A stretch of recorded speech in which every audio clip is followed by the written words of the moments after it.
골로새서 2장 8절에서 15절 말씀을 보시겠습니다. 제가 대신해서 골로새서 2장 8절에서 15절 말씀입니다. 누가 철학과 헛된 속임수로 너희를 노략할까 주의하라. 이것이 사람의 유전과 세상의 초등학문을 쫓으며 그리스도를 쫓음이 아니니라. 그 안에는 신성의 모든 충만이 육체로 거하시고 너희도 그 안에서 충만하여졌으니 그는 모든 정사와 권세의 머리시라. 또 그 안에서 너희가 손으로 하지 아니한 할례를 받았으니 곧 육적 몸을 벗는 것이요 그리스도의 할례니라.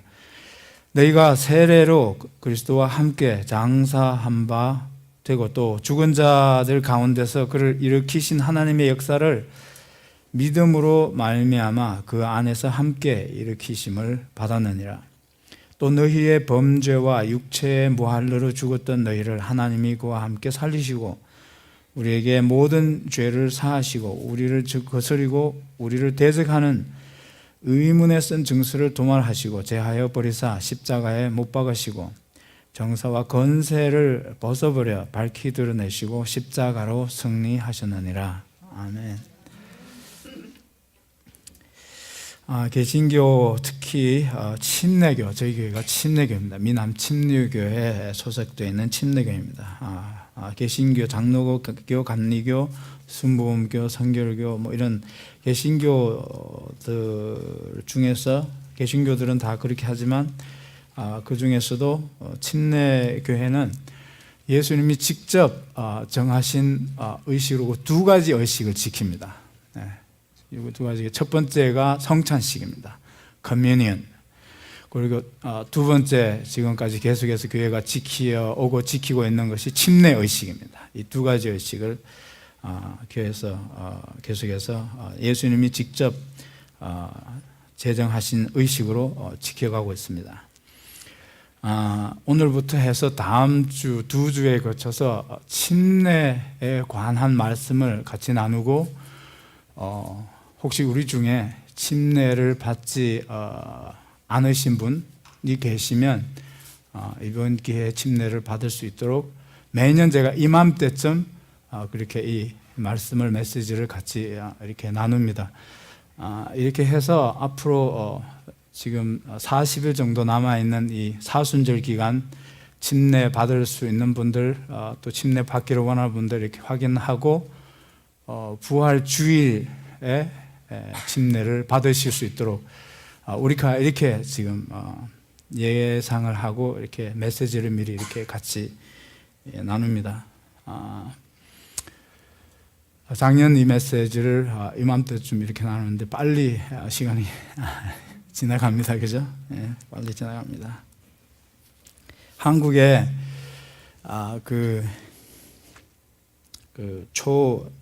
초고속입니까? 고속 열차가 막 생겨나고 나서 한국 사람, 일본 사람, 중국 사람 이렇게 세 사람이 모여서 자기네 나라에서 만든 고속 열차가 얼마나 빨리 가나 하는 걸 놓고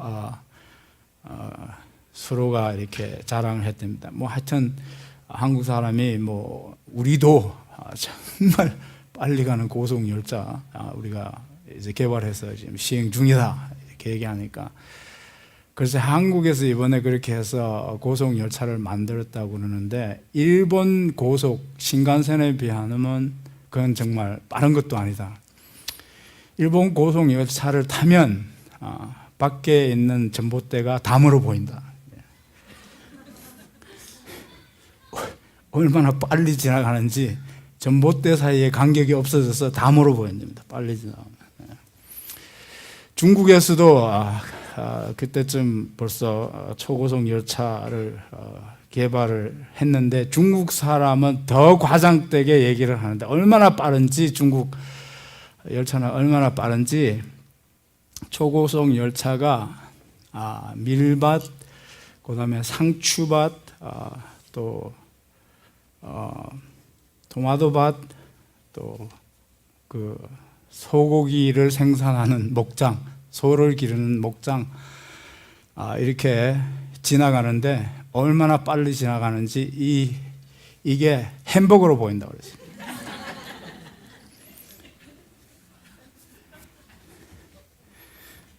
아직도 뭔가 모르시는 분들이 계신 것 같은데, 빨리 지나가는 거죠. 빨리 지나갑니다. 이렇게 빨리 지나가고 시간을 우리가 붙들어 둘 수 없는데도 우리가 우리 한 해를 돌아보면 과연 주님이 하라고 하신 일을 얼마나 우리가 제대로 하고 있는가 하는 것을 다시 생각해 보게 됩니다. 우리 각자의 삶도 물론 그렇지만 교회로서도 교회에게 하나님이 하라고 하신 그런 일들, 그 사역들 우리가 얼마나 시간만 빨리 지나가고 우리는 한 것 없이 이렇게 지나가지 않는가 하는 그런 생각을 하게 됩니다. 침례의식에 대한 말씀을 같이 나누면서 오늘 침례의식이 이 교회 우리에게 하라고 하신 일과 우리가 각자 그리스도인으로서 해야 될 그 일과 또 어떤 중요성을 갖는가 하는 것도 오늘 말씀을 통해서 같이 생각해 볼 수 있으면 좋겠습니다. 침례의식은 특별한 의미가 있습니다. 이것은 그리스도의 십자가의 구속과 직접 연관해 있는 의식입니다. 예수님이 십자가에서 속죄의 죽음을 죽으시고 3일 만에 다시 살아나신 그 사건과 그 사건의 의미가 이 침례의식과 직접 이렇게 맞물려 있습니다. 그 침례의식의 그 십자가의 그 복음의 그 핵심 내용이 이 침례의식에 그대로 담겨 있습니다. 그래서 침례는 단순한 종교의식이 아니라 세례나 침례의식이 각 개인에게 의미심장한 그런 영적 그런 사실이 된다는 것을 우리가 기억해야 한다는 겁니다. 이건 그냥 단순히 교회에서 지금까지 해오던 어떤 하나의 전통이기 때문에, 관례이기 때문에 해오던 것을 우리가 계속 앞으로 해 나가야 하는 하나의 전통으로서 우리가 계속 하는 것이 아니라 침례나 세례 의식을 받는 그 각 개인에게 있어서 개인적으로 아주 큰 의미를 갖는다고 하는 그런 것을 우리가 여기서 이해할 수 있기를 바랍니다. 우선 우리가 침례의식 그러면 침례의식은 첫 번째로 예수님이 직접 세우신 의식이라는 것을 우리가 알아야 합니다. 마태복음 28장 19절에서 20절 말씀을 보면 너희는 가서 모든 족속으로 제자를 삼아, 지금 주님이 이렇게 말씀하고 계십니다. 아버지와 아들과 성령의 이름으로 침례를 주고 내가 너희에게 분부한 모든 것을 가르쳐 지키게 하라, 이렇게 명령하고 계십니다. 제자들에게, 또 믿는 모든 그리스도인에게, 성도에게 이렇게 명령으로 이렇게 말씀을 하고 있습니다. 예수님이 이렇게 직접 우리에게 명령하고 계신다는 사실을 우리가 주목해야 됩니다. 그리고 마태복음 말씀에서 보면 그 말씀에 이어서 볼지어다 내가 세상 끝날까지 너희와 항상 함께 하리라고 하는 약속의 말씀을 하십니다. 세상 끝날까지. 이것을 그 앞에 있는 너희는 가서 모든 족속으로 제자를 삼아 아버지와 아들과 성령의 이름으로 침례를 주라고 하는 것과 이렇게 연결시켜 본다면, 침례를 주는 일은 주님이 오실 때까지 계속해야 되는 일이라는 겁니다. 계속되어져야 되는 일이고 우리가 교회로서 계속해야 되는 일입니다. 새로 믿게 된 믿는 사람에게, 새로 믿게 된 사람에게 이 세례를 주는 것, 침례를 주는 일은 주님이 오실 때까지 계속 교회가 해야 할 일이고 우리가 해야 하는 그런 주님이 명령으로 하신 말씀이라는 것을 우리가 기억해야 됩니다.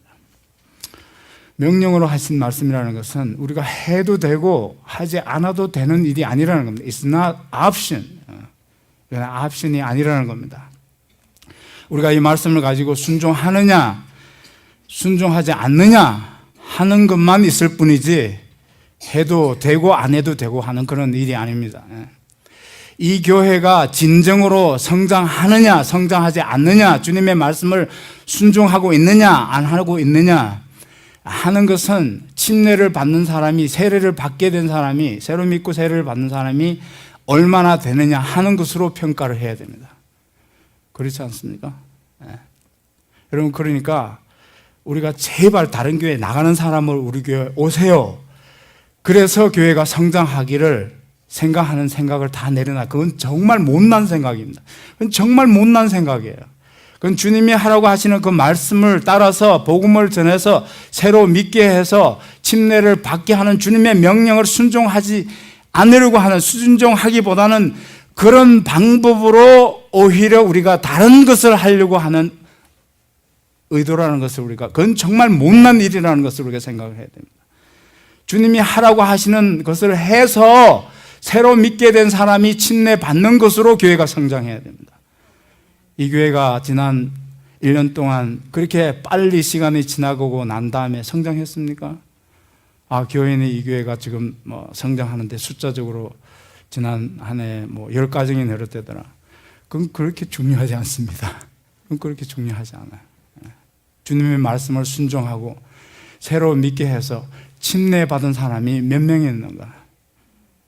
이 교회가 10년을 더 이렇게 가서 1000명이 늘었다 하더라도 그 중에 새로 믿고 침례 받은 사람이 하나도 없다면 그건 성장한 게 아닙니다.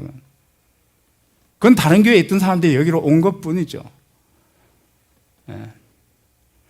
혹시라도 다른 교회에 나가는 사람을 우리 교회로 오세요 해서 성장하기를 원하는 사람이 있다면 오늘부터 그 못난 생각을 그냥 아예 지워버리시기 바랍니다. It's okay. 그건 주님의 말씀을 순종하고 있는 게 아니라는 사실을 기억해야 됩니다. 적어도 주님이 제자들에게 이 세상에서 마지막으로 유언처럼 가장 중요한 명령을 하신 게 있다면 The greatest commission He has given to His disciples to obey, to follow, to keep, to practice is this command. 이것이야말로 우리 그리스도인들이 가장 중요하게 여기고 순종해야 될 주님의 말씀입니다. 침례를 주라. 복음을 들어서 예수를 믿게 하고 침례를 받게 해라. 주님의 명령입니다. 볼지어다 내가 세상 끝날까지 내가 항상 함께 있으리라. 내가 함께 있어서 그 일을 함께 하마 할 정도로 주님은 이 일을 중요하게 여기십니다. 중요한 일입니다. 주님이 함께 하셔서 일을 하시겠다고 그렇게 하실 정도로 중요합니다. 언제는 해도 되고 언제는 하지 않아도 되는 게 아닙니다. 언제나 해야 됩니다. 세상 끝날까지라는 말씀 속에서는 언제나 해야 됩니다. 언제나. 기회 있는 대로 이 말씀을 순종해서 복음을 전해서 침례받게 하는 일을 해야 됩니다. 목사로서 가장 부끄러운 일은 이 교회가 침례받는 사람이 하나도 없다고 하는 것을 놓고 가장 밤잠을 못 자합니다. 저는. 우리는 복음을 지난 한 해 동안 얼마나 열심으로 전했는가, 그 복음을 듣고 몇 명이나 예수님을 믿게 됐는가, 그 영혼이 그렇게 믿게 돼서 구원을 얻고 그 믿음의 고백으로 침례를 받았는가 하는 것을 놓고 본다면 우리는 그걸 가지고 이 교회를 놓고 교회를 자랑스러워하고 우리가 하는 일을 자랑스러워해야 됩니다. 그 나머지 것들은 그렇게 중요하지 않습니다. 두 번째로 이것은 주님이 세우신 의식일 뿐만 아니라 이 침례 의식은 그리스도와의 연합을 의미하는, 그리스도와의 연합을 상징하는 의식이라는 것을 우리가 알아야 합니다. 로마서 6장 3절에서 4절 말씀을 보면 무릇 그리스도 예수와 합하여 침례를 받은 우리는 그의 죽으심과 합하여 침례를 받은 줄을 알지 못하느냐. 그러므로 그의 죽으심과 합하여 침례를 받음으로 그와 함께 장사되었나니 이는 아버지의 영광으로 말미암아 그리스도를 죽은 자 가운데서 살리심과 같이 우리로 또한 새 생명 가운데서 행하게 하려 함이니라 그랬습니다. 여기서 보니까 예수 그리스도와 합하여 침례를 받은 우리는 그의 죽으심과 합하여 침례 받은 줄을 알지 못하느뇨. 그러므로 그의 죽으심과 합하여 침례를 받음으로 그와 함께 장사 되었나니 이는 아버지의 영광으로 말미암아 그리스도를 죽은 자 가운데서 살리심과 같이 우리로 또한 새 생명 가운데서 행하게 하려 함이니라 그랬습니다. 예수와 합하여 죽고 예수와 합하여 장사되고 예수와 합하여 다시 살리심을 입었다는 그런 말씀을 하고 있습니다. 예수와 합하여 죽었습니다. 침례를 받음으로 예수와 합하여 죽고 예수와 합하여 침례를 받음으로 장사되고 침례를 받음으로 예수와 함께 다시 살았다. 그런 침례 의식을 받음으로 죽고 장사되고 다시 살았다는 게 아니라 믿음으로 이미 내 안에 믿었을 때 예수와 함께 속죄의 죽음이 나의 속죄의 죽음이 되시고 예수와 함께 내가 믿었을 때 내가 예수와 함께 장사되어졌고 믿었을 때 내가 믿음으로 예수와 함께 다시 새 생명을 얻은 사람으로 다시 살아났다는 내적 영적 사실, 믿음으로 그렇게 이루어진 내 안에 내적 사실을 침례를 받음으로 상징하는 것이다. 침례를 받음으로 그렇게 표현하시는 것이다 그랬습니다.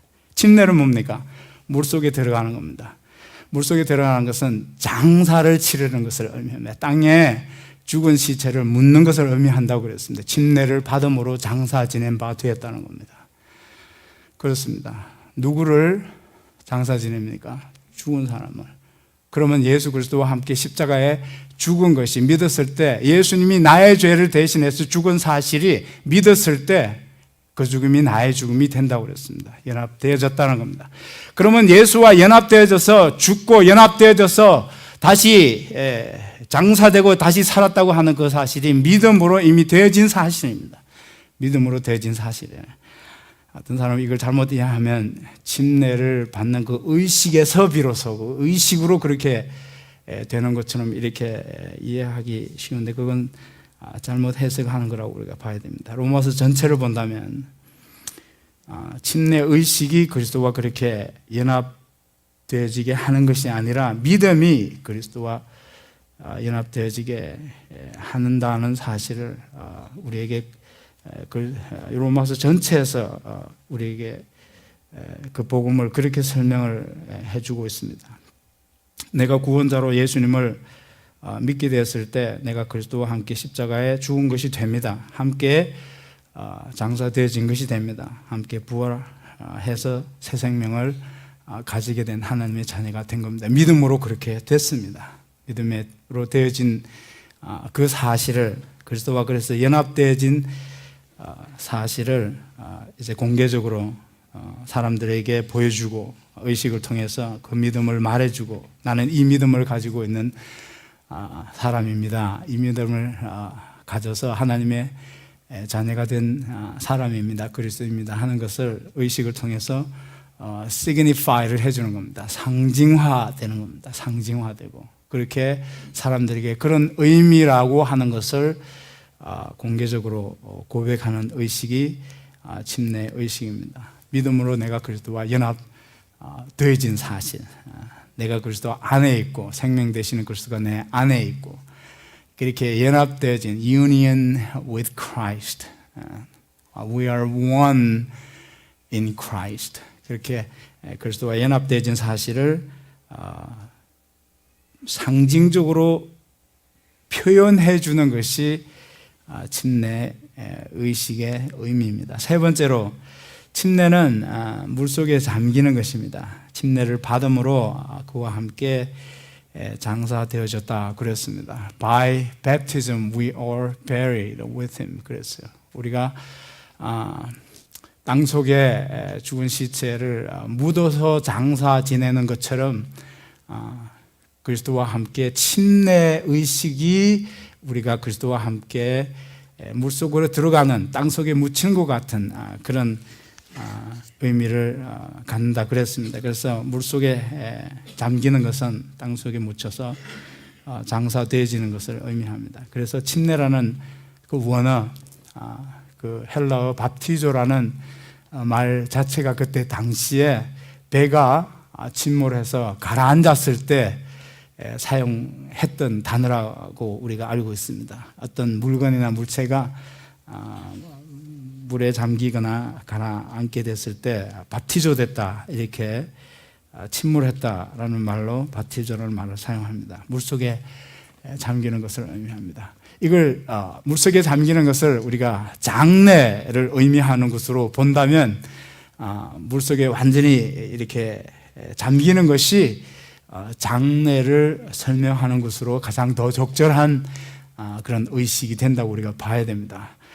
우리가 세례를 여러분도 오해하지 마시기 바랍니다. 오늘 김 목사가 뭐 장로교회나 뭐 다른 교회에서 세례 물로 뿌려서 하는 건 그건 아니래. 이렇게 여러분들에서 가서 이렇게 오해가 없으시기 바랍니다. 그걸 절대로 폄하 해서가 아니라 그런 의미가 전혀 없는 것은 아니기 때문에 성경에서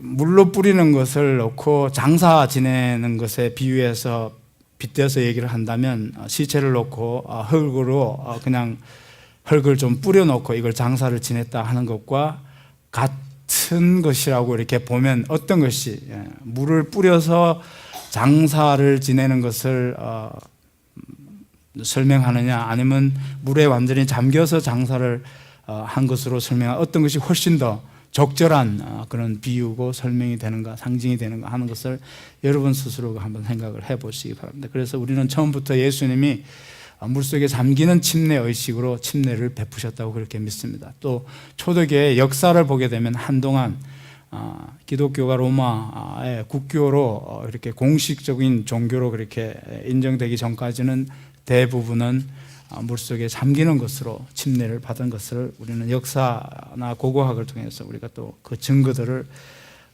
우리가 볼 수 있겠습니다. 네 번째로 침례에 있어서 여기 마태복음 28장 19절 있는 말씀을 보게 되면 그 침례 의식에 삼위일체 하나님이 증인이 되어 주시는 것을 우리가 볼 수 있습니다. 아버지와 아들과 성령의 이름으로 침례를 받으라 그랬습니다.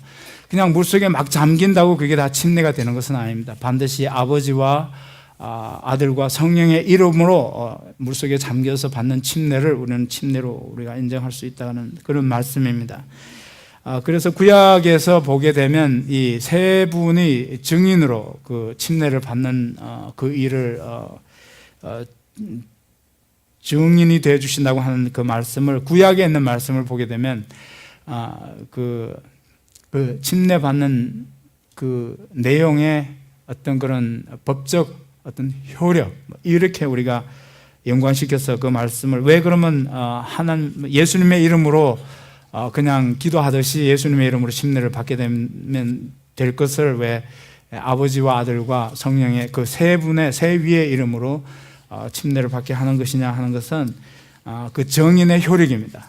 신명기에 있는 말씀을 보게 되면 신명기 19장 15절에서 사람이 아무 악이든지 무릇 범한 죄는 한 증인으로만 정할 것이 아니요 두 증인의 입으로나 세 증인의 입으로 그 사건을 확정할 것이며 그랬습니다. 어떤 사실을 사실로 확정하는 데 있어서 적어도 2명 이상의 증인이 없으면 그것을 어떤 사실이든지 사실로 법적인 효력을 갖는 사실로 법정에서는 받아주지 않는다는 겁니다. 인정해주지 않는다는 겁니다. 저와 여러분이 받는 이 침례 의식을 하나님이 그렇게 세 분의 증인이 되셔서 인정을 해주신다는 그런 말씀입니다. 또 다른 말로 우리가 이 말씀을 보게 되면 다른 의미로는 하나님이 이렇게 세 분이 다 우리에게 침례 받는 그 일을 증언을 해 주실 정도로 그것이 그만큼 하나님 편에서는 중요하게 여겨지는 일이라는 겁니다. 우리는 그래서 침례 의식을 가볍게 생각할 수 없습니다.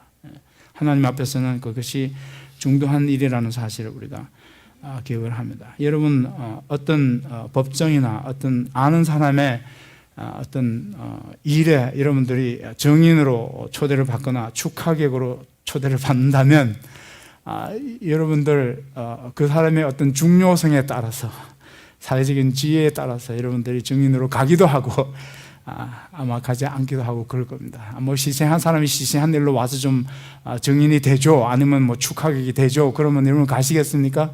안 가시겠죠.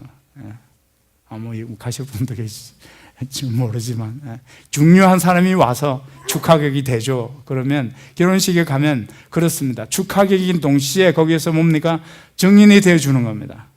오늘 여기 여러 증인이 모인 자리에서 이 두 부부가 부가 됐음을 선언합니다. 그랬을 때 여러분들은 동시에 축하객이면서도 그 결혼식을 증언하는 목격한 증인이 되어주는 겁니다. 그렇습니다.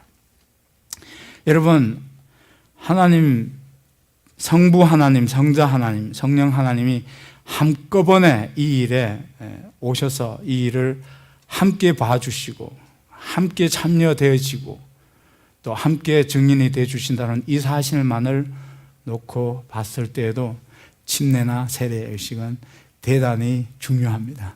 대단히 중요합니다. 주님이 중요하게 여기시는 일입니다. 마지막으로 침례는 믿는 사람만이 받을 수가 있습니다. 신앙의 고백이 확실한 사람만이 이 침례를 받을 수 있습니다. 예수님이 나의 죄를 대신해서 나의 구주로 죽으신 것과 십자가에 죽으신 후에 장사되어 지신 것과 다시 살아나신 것, 그것을 믿음으로 내가 함께 그리스도의 죽음이 내 죽음이 됐다는 사실, 그리스도의 장사되어짐이 내가 그리스도와 연합되어져서 함께 장사되어졌다는 사실, 믿음으로 그리스도가 다시 살아나신 그 부활이 다시 살아남이 나의 다시 살아남으로 됐다고 하는 사실을 믿음으로 확실하게 믿는 사람이 이 침례를 받을 수 있습니다. 왜냐하면 그 침례 의식 자체는 내 내적인 믿음에 대한, 실제로 믿음으로 일어난 내 내적인 영적 사실에 대한 외적인 의식으로서의 고백이기 때문이었습니다. 침례를 받음으로 내가 그리스도와 연합되어진 게 아니고 이미 믿음으로 연합되어진 사실을 침례 의식을 통해서 사람들에게 이것을 보여주고 말해주는 것뿐입니다. 고백해 주는 것뿐입니다. 그래서 믿음이 있는 사람만 그렇게 침례를 받을 수 있게 됩니다. 오늘 읽은 본문 말씀 골로새서 2장 11절에서 12절 말씀을 보면 또 그 안에서 너희가 손으로 하지 아니한 할례를 받았으니 그랬습니다. 그 육적 몸을 벗는 것이요 그리스도의 할례니라.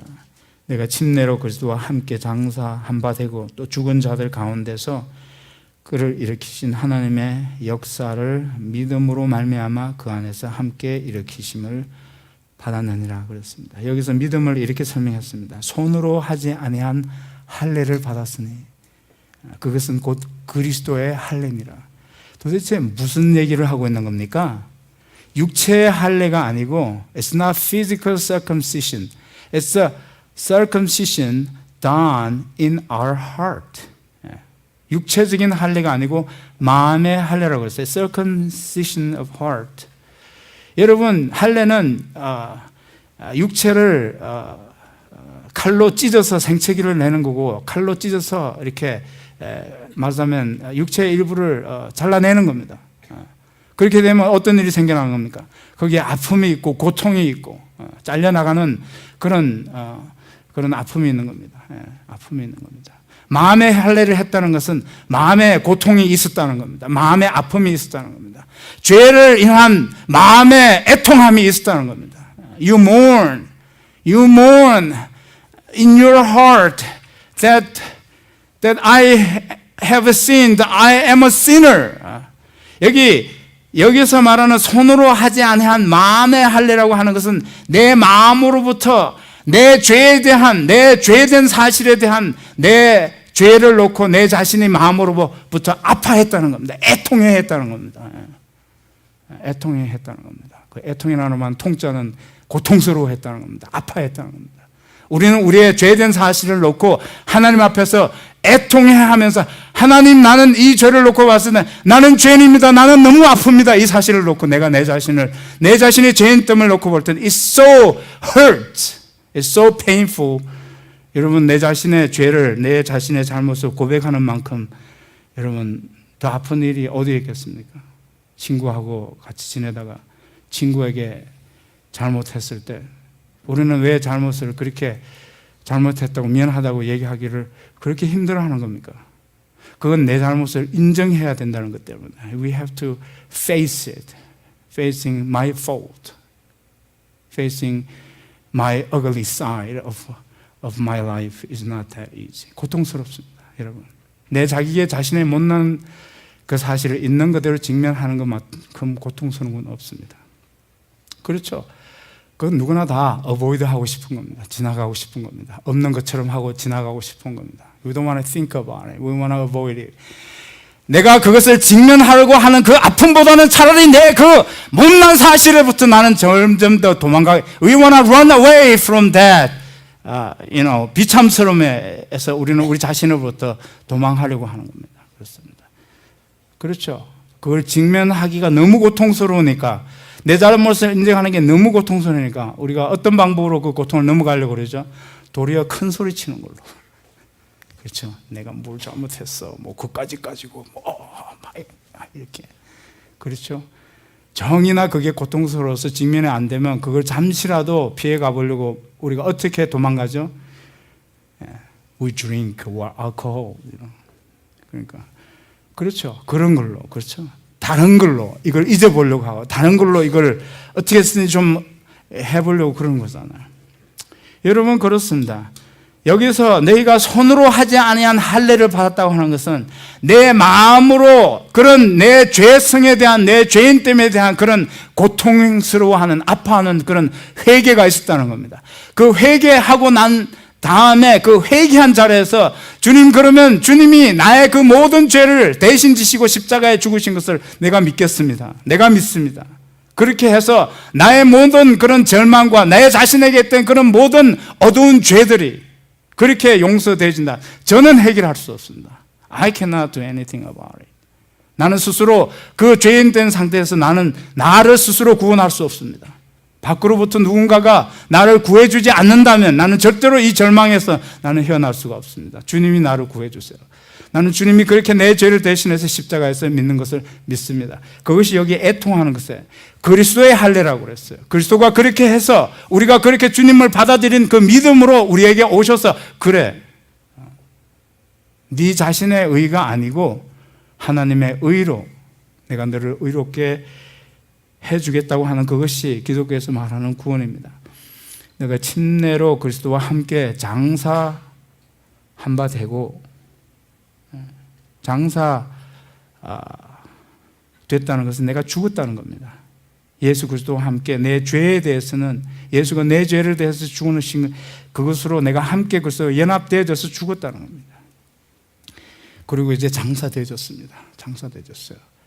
We are buried with Christ. 우리는 예수 그리스도를 믿는 순간에 죄인 된 나는 예수 그리스도와 함께 연합돼서 죽었다는 것을 우리가 믿는 겁니다. 믿으십니까? 마음으로 믿으십니까? 진심으로 믿으십니까? 주님이 그렇게 주님으로 고백되어지십니까? 그것이 여러분들의 마음의 고백이십니까? 마음의 고백이 아닐 수가 있습니다. 지식의 고백일 수 있습니다. 나더러 주여 주여 하는 자마다 다 천국에 갈 것이 아니라, 주여 주여 했다는 것은 고백했다는 겁니다. 그건 마음의 고백이 아니고 그건 뭡니까? 지식으로서의 고백이에요. 알기는 알아요. 알기는 알아요. 서당계 3년 정도는 된 거예요. 그렇죠. 본 것으로 얻어들이, 들은 것으로 내가 주라고 얘기할 수 있는 거예요. 그러나 마음은 전혀 그렇지 않습니다. Your heart is so indifferent. Anyway, you have nothing to do with Christ who is your Savior. Maybe you say with your lips, in your words. 말로는 그렇게 할 수 있지만 내 마음으로는 그렇게 애통해 본 적이 없었다는 겁니다. 내 자신을 그대로 있는 그대로 직면해 본 적이 없다는 겁니다. 그래서 그것을 믿음으로 말미암아 침례로 그렇게 된 게 아니고 믿음으로 말미암아 그렇게 되진 사실을, 믿음으로 그리스도와 함께 죽고 장사되고 또 죽은 자 가운데서 다시 살아나서 일으킴을 받은 그 사실을 믿음으로 되어졌다는 겁니다. 이 믿음이 있어야만 비로소 침례가 그 사람에게 침례가 되는 겁니다. 그 사람은 또 하나의 의식에 불과해요. 침례 받음으로 우리가 구원받나요? No way. No way. 침례 안 받아도 천국 가요. 그 믿음이 있으면. 믿음으로 구원받은 그 놀라운 사건이 너무나 놀랍기 때문에, 주님의 명령을 그렇게 하시기 때문에, 아직 그 의식으로 그렇게 한다고 하는 것은 그건 정말 즐거운 일입니다. 의식으로 그렇게 한다는 것은.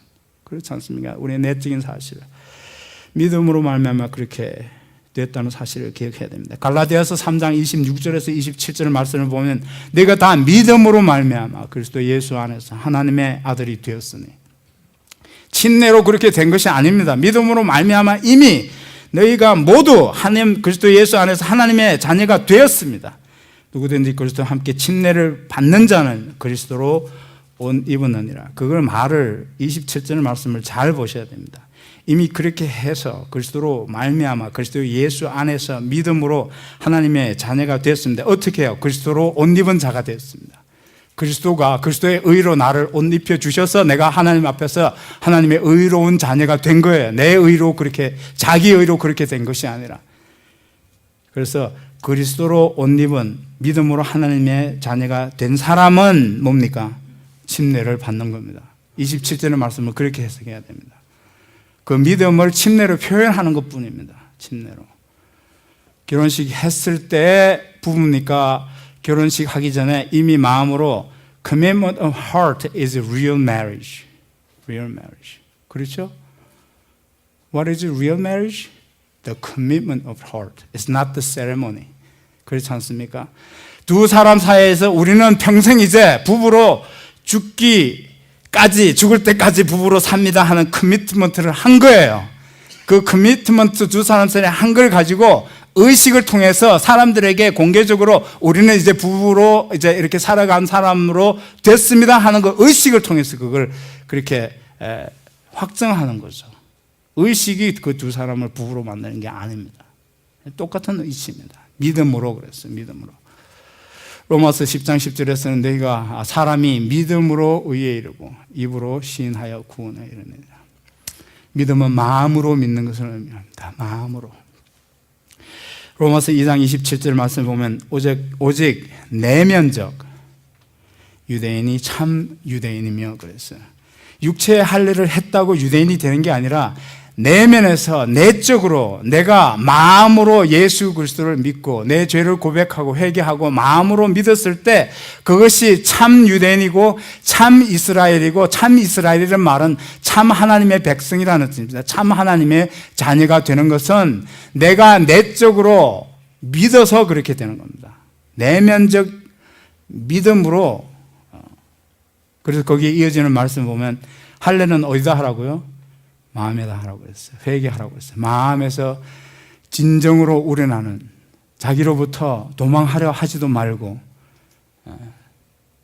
절망에 있는 자기 자신의 그 절망의 자리에서 그 절망을 놓고 애통하라는 겁니다.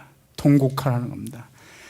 울라는 겁니다. 우리는 이 과정이 없이 예수를 믿겠다고 또 교회를 그 과정을 그냥 지나치고 예수를 믿게 되면 나머지 믿음 생활은 뻔합니다. 불을 보듯이 뻔해요.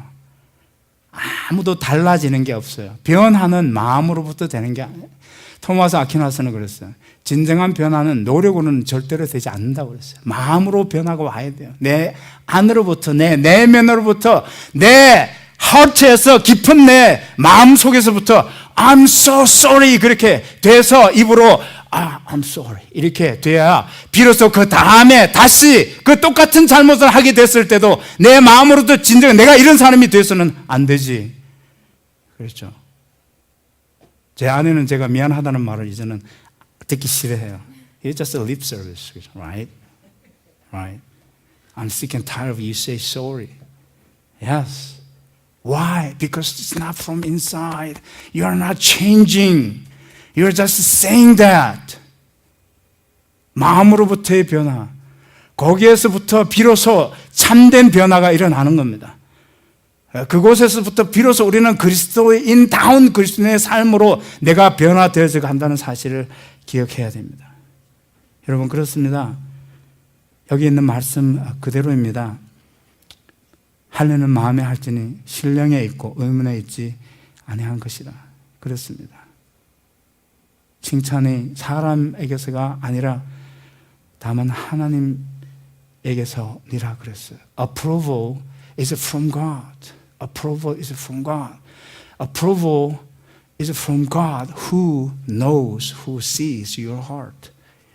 사람들은 속일 수 있어요. 사람들에게는 내가 그리스도인 척할 수 있고 그리스도인인 것처럼 살아갈 수 있지만 왜 사람은 내 마음을 모르니까 사람에게는 쉽게 우리가 approval을 받을 수 있어요. good Christian, you know, you can have a lot of approval. 와우, 그렇게 사람들에게 인정받는 크리스천이 될 수 있지만 approval, real approval comes from God who knows your heart. Are you really Christian? 내가 진정한 그리스도인인가 아닌가 하는 것은 그 인증이 사람들로부터 오는 게 아니고 그 인증이 하나님께로부터 난다고 그랬습니다. 마음의 할례가 진정한 할례입니다. 거기서부터 진정한 우리의 삶의 변화가 시작된다고 우리가 보는 겁니다.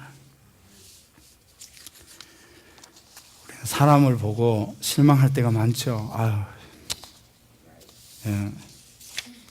실망했다고 하는 사람은 이 시간 다시 한번 생각해 보시기 바랍니다. 내가 마음으로부터 믿은 사람인가? 마음으로부터 자기 자신이 어떤 사람인가를 진정으로 아는 사람인가? 내 마음으로부터 내 자신을 놓고 그렇게 내가 이렇게 추하고 절망적인 존재인가를 실제로 제대로 직면한 사람인가? 내가 내 자신을 제대로 직면했다면 오스와드 챔버스가 얘기한 것처럼 예수 믿고 난 이후부터는 나는 지금까지 단 한 번도 다른 사람에게 대해서 실망했다고 내 입에서 말한 적이 없습니다. 왜 그렇습니까? 예수 그리스도의 은혜가 없으면 내가 가장 비참하고 내가 가장 큰 죄인이고 내가 가장 절망적인 존재이라는 것을 알기 때문입니다. 믿음이라는 것은 그것을 인정했다는 거예요. 나는 가장 절망적인 존재고, 가장 절망적인 존재가 아니죠. 우리는 절망뿐인 존재지 가장 절망적인 존재 아니에요.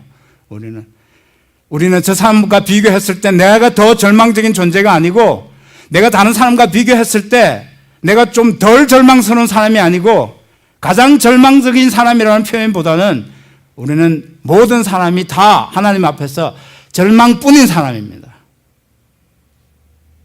절망뿐인 사람이에요. We're only hopeless. 그렇습니다. 우리 모든 사람은 그렇습니다. 여러분, 그래서 다른 사람에게 실망했다 하는 사람은 아직도 교만이 조금 남아있어서 그렇습니다. 내가 내 자신을 몰라서 그래요.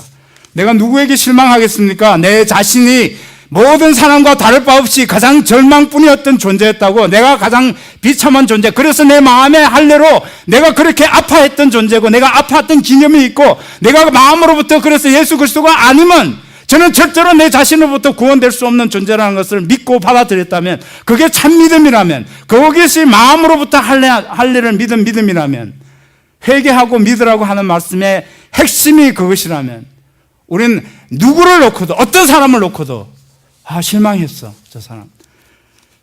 그럴 때마다, 내가 실망했다는 말을 할 때마다 그건 내가 아직도 교만하다는 사인이라고 그렇게 생각하시면 됩니다. 여러분, 그래서 이 사실을 믿는 사람이야만 침례를 받을 수 있고, 그런 사람만 침례를 받아야 됩니다. 그렇지 않으면 침례를 받았다는 것 때문에 사람들이 침례교회, 세례교회 또 그러고 있어요. The real approval, true approval comes from God. He knows your heart. He knows your faith. 그래서 우리는 진정한 고백을 할 수 없는 유아 세례를 그래서 하지 않습니다. They don't know. They cannot make their own conscious decision. They cannot make a conscious choice based on the understanding of gospel message. 그렇습니다. 저와 여러분이 복음이란 도대체 뭔가, 믿음으로 구원받았다는 사실은 도대체 뭔가, 침례를 왜 그렇게 받아야 하는가 하는 이 사실을 놓고 우리가 깊이 생각하고, 또 이 교회가 정말 성장하고 있는가, 사람이 숫자가 늘어나는 것만으로 우리가 좋아할 것은 하나도 없습니다. 베가스에만도 한국교회를 내가 세워보니까 38개가 돼. 그보다 더 있다고 그러는데 내가 확인해서 세울 수 있는 게 38개예요. 교인이 여기서 예배드리나 믿는 사람이 저기서 예배드리나 뭐가 달라요? 이 교회가 숫자가 좀 더 늘어졌다면 어떤 교회가 숫자가 줄은 것밖에 불과 안 되잖아요. 그건 하나도 자랑스러운 거 좋은 일이 아니에요. 그건 정말 못난 생각이에요. 우리는 그 못난 생각을 내려놔야 됩니다. 주님이 오실 때까지 과연 우리는 내가 고백한 그 믿음으로, 구원받은 그 구원의 기쁨으로 믿지 않는 사람에게 또 가서 믿으셔야 됩니다. 믿읍시다. 이렇게 우리가 복음을 전하는 삶을 살아야 합니다.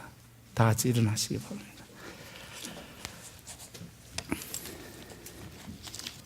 여러분, 세례 받으셨습니까? 세례 받으셨다면 어떤 믿음으로 받으셨습니까? 침례 받으셨습니까? 여러분, 침례는 어떤 믿음으로 침례를 받으셨습니까? 또 침례 받지 않은 분 계십니까? 이번에 꼭 한번 다시 내 믿음을 생각해 보시고, 침례를 이번에 받으실 수 있게 바랍니다. 목사님은 아직도 그런 믿음에는 아직 이르지 못했어요. 제가 도와드릴 수 있습니다. 우리 교회가 도와드릴 수 있습니다.